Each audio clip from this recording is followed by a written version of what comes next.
Ok, mis hermanos, bien, entonces la Torre de Babel. Tenemos el asunto de Nimrod. Vamos a Génesis 10:6. Génesis 10:6. De Que ahí era para el bisnieto de Can, de Noé. de, Sí, bisnieto de Noé, exacto. Y fue el de Noé, primero, sí señor. fue el primero en edificar una ciudad después del diluvio. ¿Sí? Entonces, recordemos esa parte en que las ciudades, déjame yo poner aquí la luz. Eso.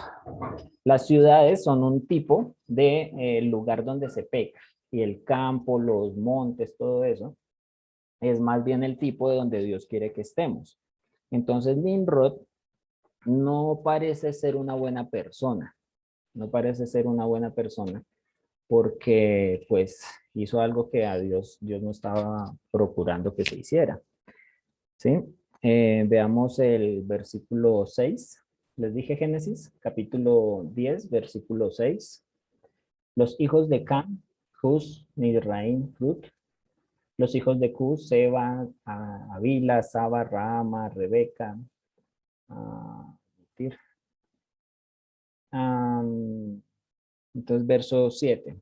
Y los hijos de Cus, Seba, Avila, Sapta, Raama y Sapteca. Y los hijos de Raama, Seba, Dedán. Y acá estamos en el verso 8. Y Cus engendró a Nimrod, quien llegó a ser el primer poderoso de la tierra. Este fue vigoroso cazador delante de Jehová, por lo cual se dice, así como Nimrod, vigoroso cazador delante de Jehová. Ojo, cuando leemos esta cita, la interpretación que nosotros le damos, ¿cuál es? ¿Ustedes cómo me pueden interpretar este versículo?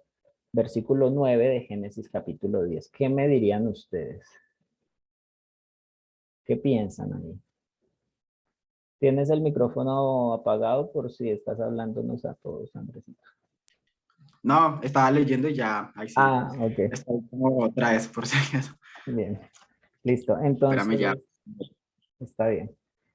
Entonces, si alguno quiere dar una interpretación, sería bueno. Me gustaría escucharlos.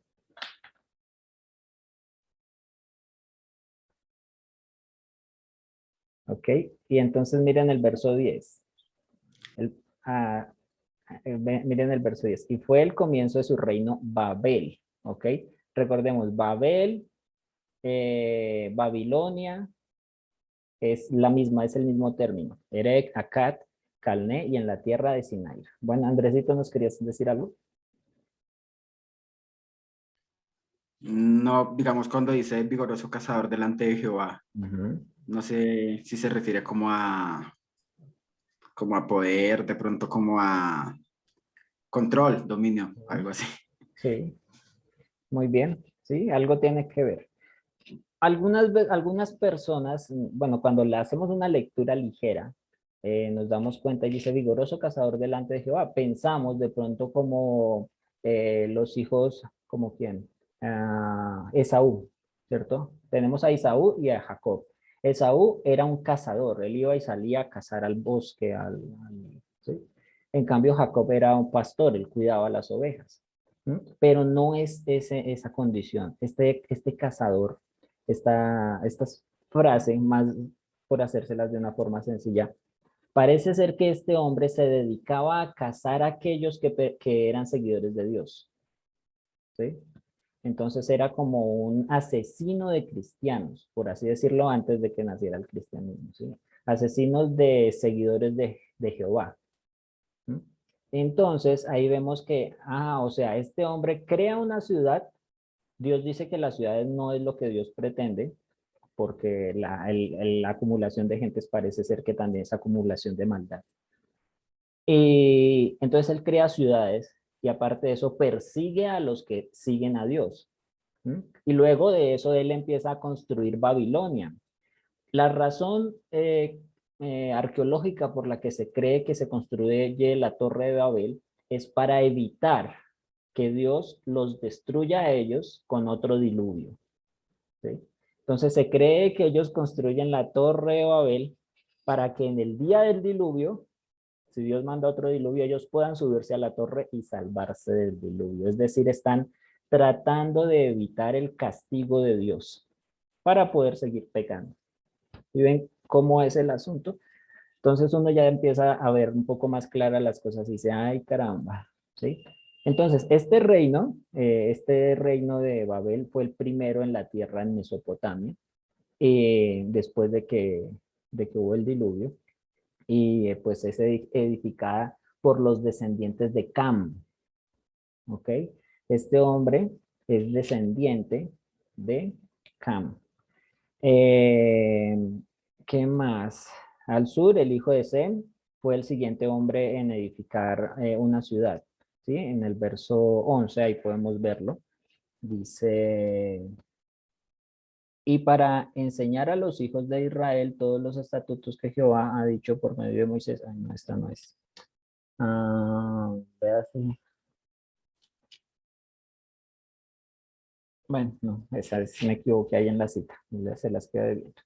Entonces, ¿qué pasa? El término Babel, ¿bien? Entonces, el término Babel incluye Babel, Babilonia, e implica también el imperio de Babilonia. Recordemos que cuando se habla de Babel también se habla de esa que va a levantarse en el Apocalipsis en contra de Cristo, ¿sí? Y recuerdan esa frase conocida en el cristianismo que dice, ha caído la gran Babilonia, la reina de las rameras, ¿sí? Entonces dice y habla mucho sobre el asunto de sus ropas, dice que usa ropas púrpuras y decoradas con oro y bueno, otras cosas. Entonces tenemos un asunto aquí y es quién va a ser esa Babel del Apocalipsis, quién va a ser esa ciudad que se levanta en contra de Dios. Se cree que viene como una de las posturas más fuertes, es que viene como consecuencia del ecumenismo. El ecumenismo es un movimiento que viene desde hace muchos siglos, pero que el catolicismo lo ha adoptado. ¿No? El catolicismo ha adoptado ese movimiento y busca la unidad de todas las religiones en una sola religión. Es sencillo. La gente que le dice a usted, pero si todos adoramos al mismo Dios, ¿cierto? ¿Por qué hay tantas denominaciones cristianas si todos adoran al mismo Cristo? ¿Por qué tantas religiones en el mundo si Alá es el mismo Jehová? ¿Sí? Entonces empiezan a buscar formas de unirse y lo hemos visto en el mundo ya muchos concilios ecuménicos. Parece ser que la unión de todas esas religiones va a ser la gran ramera, ¿sí?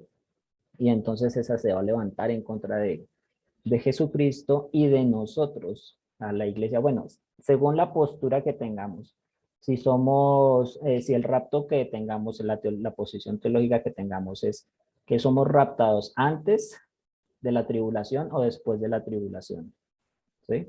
Porque ellos van a perseguir a todo lo que trate de adorar a Dios. ¿Sí?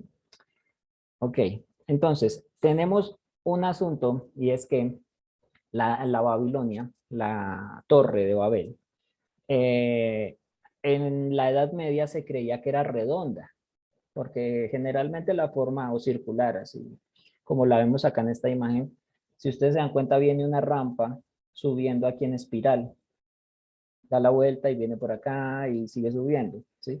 Este autor, esta torre, esta imagen, fue pintada así incompleta porque se considera que Dios impidió que la gente terminara esa torre, ¿sí?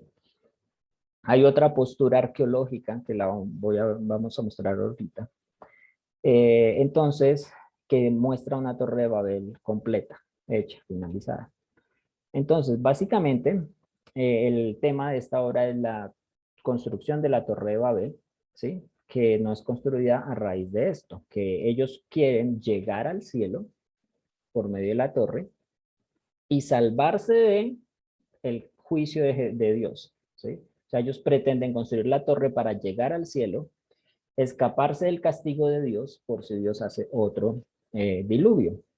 Alrededor del año 400 antes de Cristo, Heródoto, un historiador griego, él estaba en Babilonia como tal.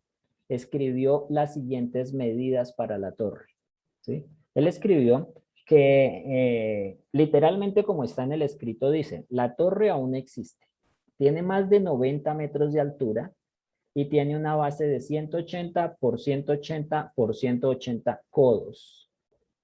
¿Sí?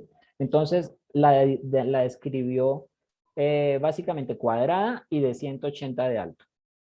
¿Sí? Es decir, 90 por 90 por 90 por 90.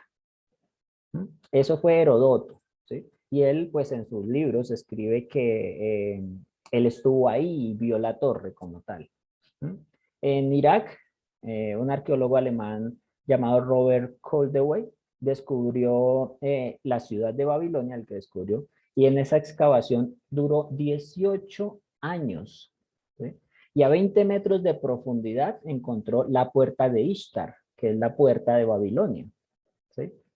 Esta es una foto de las ruinas, en donde se considera que este huequito que ustedes ven ahí es donde estaban los cimientos de la Torre de Babel.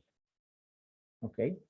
Este sería como el hueco. Es como si nosotros en la actualidad construyéramos un edificio, hacemos cimientos, huecos, bases, ¿cierto? Para construir el edificio.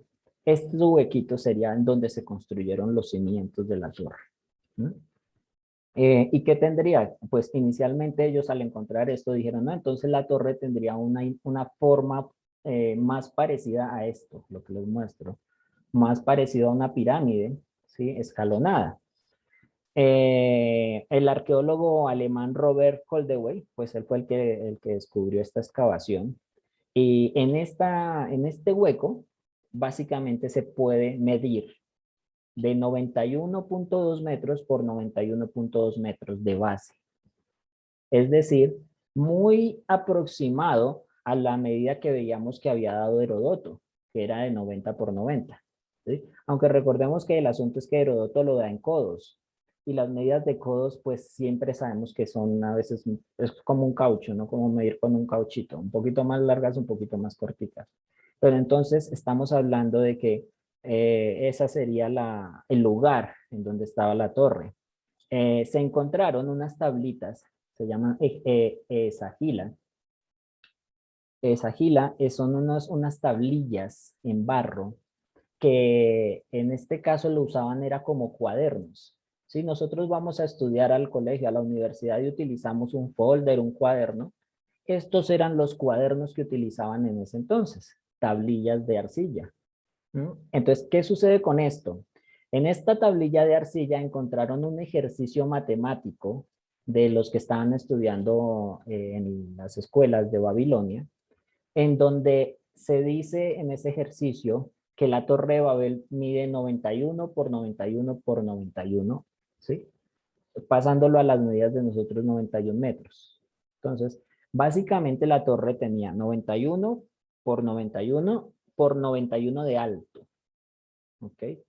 Entonces, ese ejercicio matemático está basado en las medidas de la Torre de Babel. Entonces, podemos decir que, basándonos en estas tablillas, se puede decir que la Torre de Babel sí tenía esas medidas, 91 por 91 por 91.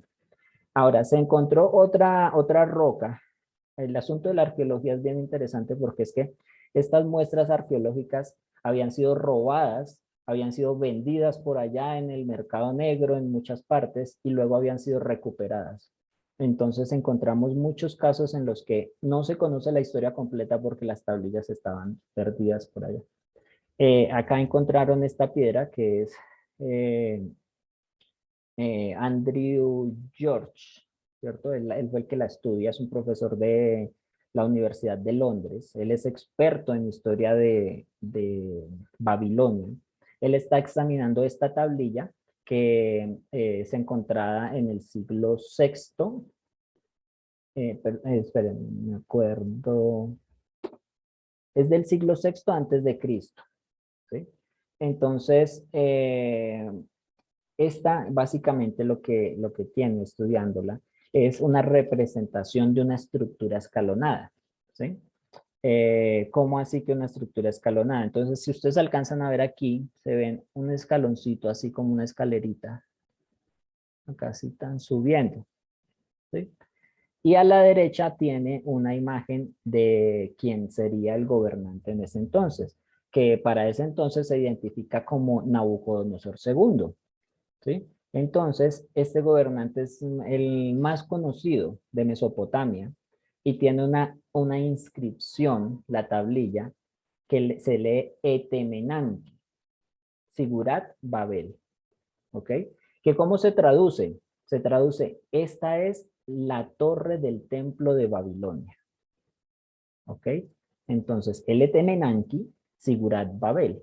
Entonces, los Sigurat son torres que se hacen con un propósito de conectar la humanidad con la divinidad. Eso es un Sigurat, ¿sí? O que se hicieron en ese entonces. Hay muchos, hay diferentes, en diferentes culturas, hay muchos Sigurat. Pero este específicamente tiene esa lectura donde dice Sigurat Babel, Etemenanki Sigurat Babel. Entonces, esta es la torre del templo de Babilonia.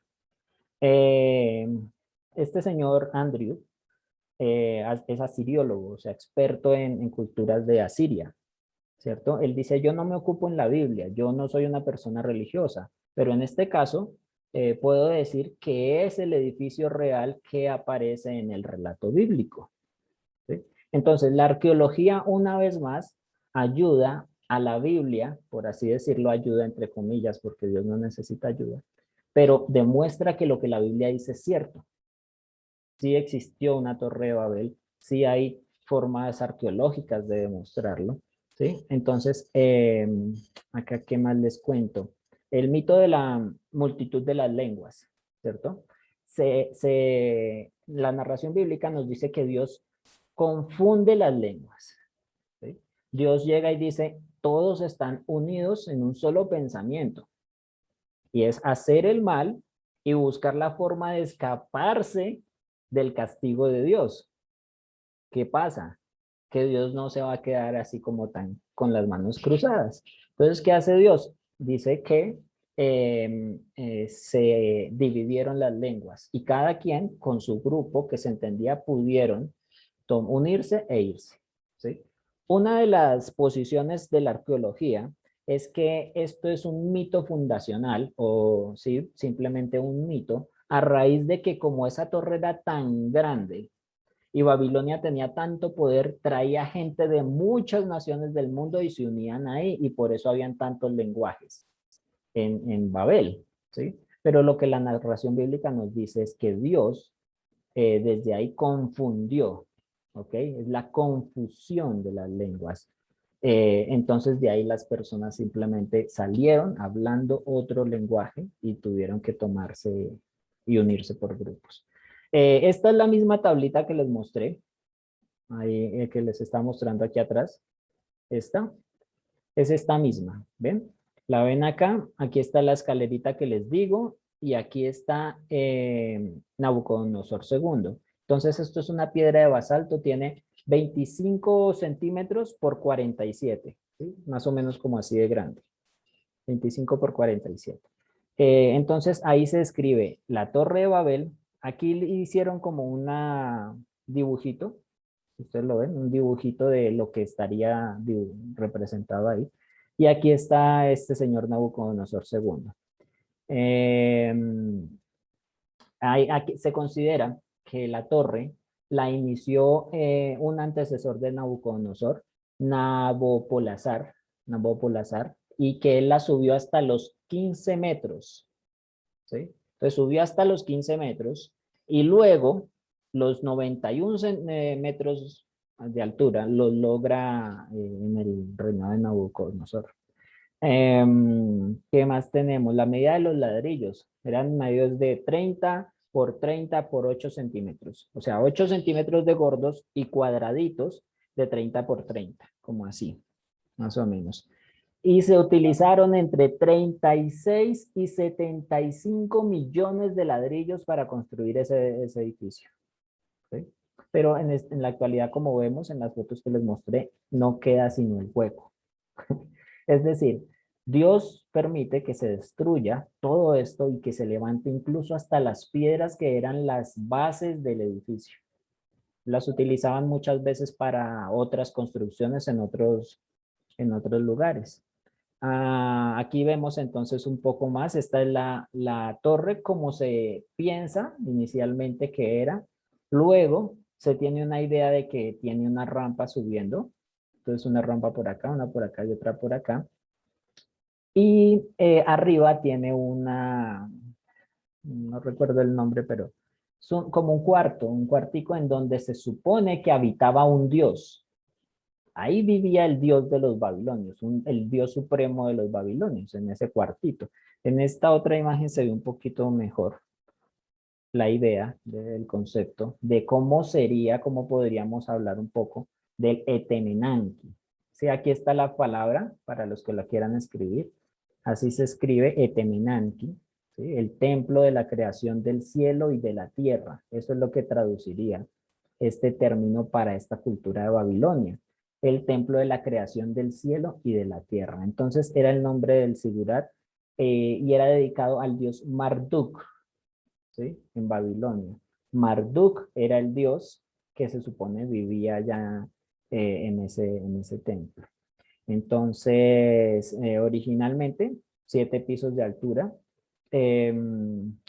permanecieron muy pocos restos de la torre y está obviamente ligada con lo que es la narración bíblica de la Torre de Babel. Entonces, ¿qué otra cosa? También hay algún tipo de conexión con este señor, ¿cómo se llamaban estos? Baal, ¿ok? Porque resulta que una de las manifestaciones en las que o conjeturas en las que se cree de este señor Marduk, de este dios pagano Marduk, eh, era un becerro que era el becerro del dios Sol, ¿sí? Entonces lo relacionan mucho con Baal porque él también es un becerro, un toro, ¿ok? Ah, así que más les digo así como por encimita. Esta sería la vista frontal de cómo se vería la Torre de Babel. Entonces, como yo les decía, la intención era que ellos pudieran llegar a ser tan poderosos, a tener tanto poder adorando a este dios Marduk, que nadie pudiera hacerles la guerra y que en el caso de que volviera a inundarse un diluvio, ellos pudieran subir allá con su dios Marduk y salvarse del diluvio y seguir pecando y seguir haciendo todo lo que ellos hacían mal. Esta es una exposición de Etemenanki o la Torre de Babel. Es una maqueta de cómo sería. Entonces aquí podemos ver un poquito mejor. Aquí vemos la imagen de lejos, ¿cierto? De lejos. Y aquí ya vemos un poquito más de cerca esta templo que estaría en la punta, en la cima del Etemenanki. Y aquí vemos a un muñequito que sería el tamaño de una persona. ¿Ok? Entonces, si ustedes ven, casi que el cursor es igual de grande que el muñequito. ¿Sí? Va desde aquí hasta aquí. Este sería a escala el tamaño de una persona.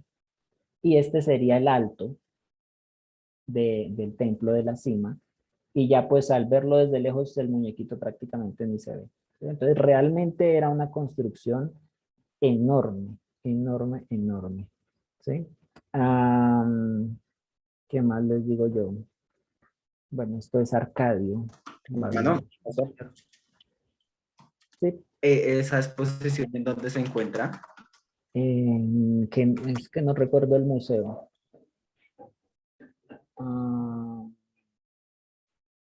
Yo busco ahorita y te digo, porque no Vale, recuerdo. gracias. Sí, es que no me acuerdo si es en el del Love, pero ya ahorita busco y les comento.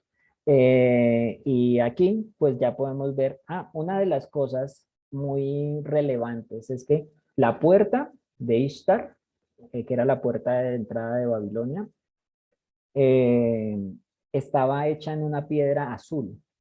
Y hacer piedras azules es muy difícil, muy complicado. Entonces, ¿ellos qué hicieron? Básicamente, lo que se cree es que reunieron toda la pedrería azul que se pudiera encontrar en el mundo para hacer la puerta y también para hacer el templo. Entonces, solamente estas torres de acá abajo, de la esquina, tenían esas decoraciones azules y arriba, con esta piedrita, ¿sí? que eso se llaman lapislázuli. Lapislázuli es una especie de joya. Y pues otra cosa es que ellos aprendieron a hacer cerámica con ladrillos cocidos. Entonces se considera que esta es la primera civilización que desarrolla una técnica para construir o para realizar ladrillos cocidos y se necesitan unas temperaturas bastante altas. La fecha de la destrucción del templo está citada en el 482 antes de Cristo, destruida por los persas. ¿Ok?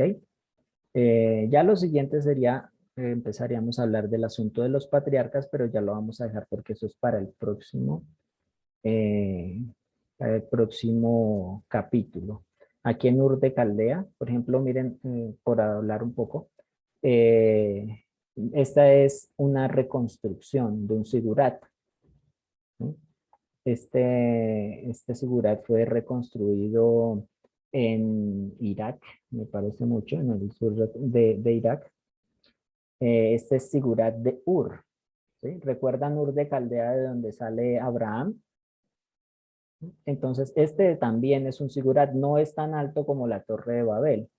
¿Sí? Estas son las representaciones de cómo era antes Ur de Caldea y es como está en la actualidad, la que se encuentra arqueológicamente. Lo que queda, uno dice más bien lo que queda después de los saqueos de la gente y de que se roban y que hasta un ladrillo de esos puede valer mucho dinero para un arqueólogo, un historiador. Bien, entonces eso es lo que tenemos nosotros del capítulo 10 y hasta el momento. Vamos a buscar por acá a ver si encuentro donde es que yo guardé lo del Etemenanki.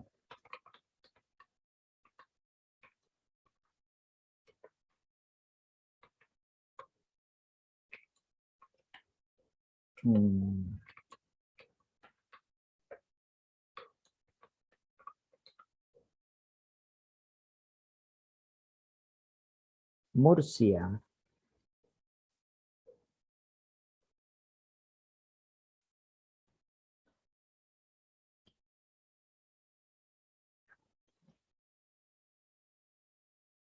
No, esta no es, pero bueno, hay una exposición en Murcia, en la Universidad de Murcia, pero esta no es. Yo la busco y se las envío al grupo para para no quitarles tiempo ahorita. Y ¿qué? Aquí está. Ah, sí, sí está. Entonces, Torre de Babel, historia, mito fundacional, arqueológico en Murcia.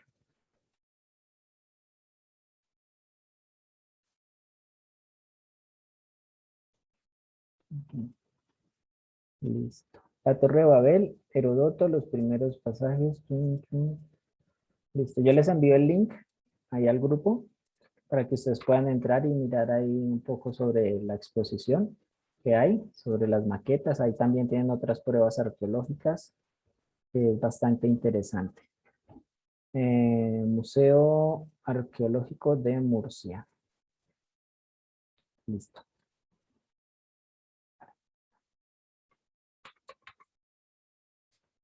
Bueno, ¿qué dudas tienen? ¿Qué preguntas se hacen?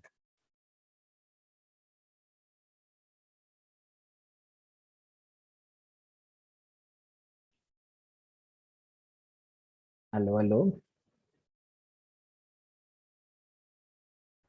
¿Alguna duda, mis hermanos? ¿Alguna pregunta de las tareas, fechas de entrega? ¿Ninguna? Ok, bueno. Entonces, mis hermanitos, aclaremos. Quiero pedirles algo igual, como no están todos acá, pero voy a enviarles un mensajito al WhatsApp preguntándole a usted qué considera, si realmente considera que usted estuvo asistiendo a todas las clases, así no haya hecho las tareas. Los que sí hicieron tareas, yo sé quiénes hicieron tareas, ¿ok? Ahí tengo las notas y esto. Recuerden, tienen plazo hasta el 31 de este mes para hacer las tareas, los trabajos, yo se los acepto, así estén atrasados, no importa. Es más importante que ustedes hagan el trabajo que incluso la nota, ¿sí? Entonces, básicamente, si usted hace el trabajo, tenga por enterado, dése por enterado de que yo le voy a poner mínimo un 3 para que pase, ¿sí? No, el que haga la tarea merece al menos eso. Y los que no hayan hecho ninguna tarea, pero hayan asistido, entonces reciben el certificado de asistencia. Y los que sí hicieron tareas y trabajo van a recibir el certificado con los créditos de lo que se ha hecho, ¿bien? De los estudios. Entonces, mis hermanitos, ¿alguna otra pregunta? No nos vayamos antes de que alguno tenga alguna duda, alguna cuestión que quiera preguntar. Bueno, entonces yo creo que no es más por ahora. ¿Listo, mis hermanitos? Hasta el capítulo 10. Si no tienen algún material o no lo encuentran, cualquier cosa, por favor, ustedes escríbanlo ahí en el grupo, yo les comparto, yo les ayudo en lo que más pueda, ¿listo? ¿Sí vieron la lista de los videos de las clases que les envié? ¿Sí? ¿Un archivo? Sí, señor. Sí, señor. Ah, ok. ¿Listo? Pastor, si podría de pronto archivar estas últimas clases y enviarlo, por favor. Muchas Listo. gracias. Listo, Gracias. sí. Faltan como otras 2 o 3, ¿cierto? Las últimas. Sí, señor. Bien, yo completo el documento y vuelvo y se los envío. ¿Listo? Para que se pongan al día. Bueno, mis hermanos, un abrazo. Un placer nuevamente estar con ustedes. Realmente me encanta, me gusta estar con ustedes. La mayoría son muy juiciosos. Por favor, si alguno de los hermanos que está viendo las clases no está en el grupo de WhatsApp, escríbame, pregúntenme cómo para agregarlo, para que al menos reciba, sí, también para yo tenerlos en cuenta.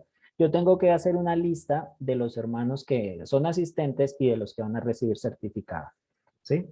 Entonces, para que yo pase la lista completa, no se me va a quedar nadie por fuera. ¿Sí? Algunos hermanos que asisten simplemente y eso está bien, y hay otros que asisten y hacen trabajos que están mucho mejor. Bien. Entonces, si alguien más, por ejemplo, ¿quién es Lili? Pregunto yo por acá indiscretamente.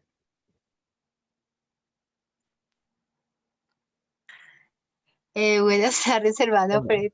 Me encanta estar en la clase. Pues la verdad que no he estado seguido, pero me gustaría que, no sé a dónde es que puedo repetir sus clases. A veces estoy sin internet, a veces voy en el bus, a veces no me puedo conectar, pero me gustaría repasar tus clases y yo soy como asistente, no, no es que esté Ok. para estar, para hacer, sino para estudiar tus clases yo personalmente. Entonces, si me hace el favor de agregarme al grupo.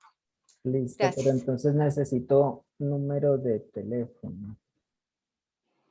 Entonces, no lo digas, 313. no, espera, no lo digas porque esto queda grabado en Facebook. Sí. Entonces, escríbemelo en el chat, si quieres, en el chat de acá interno.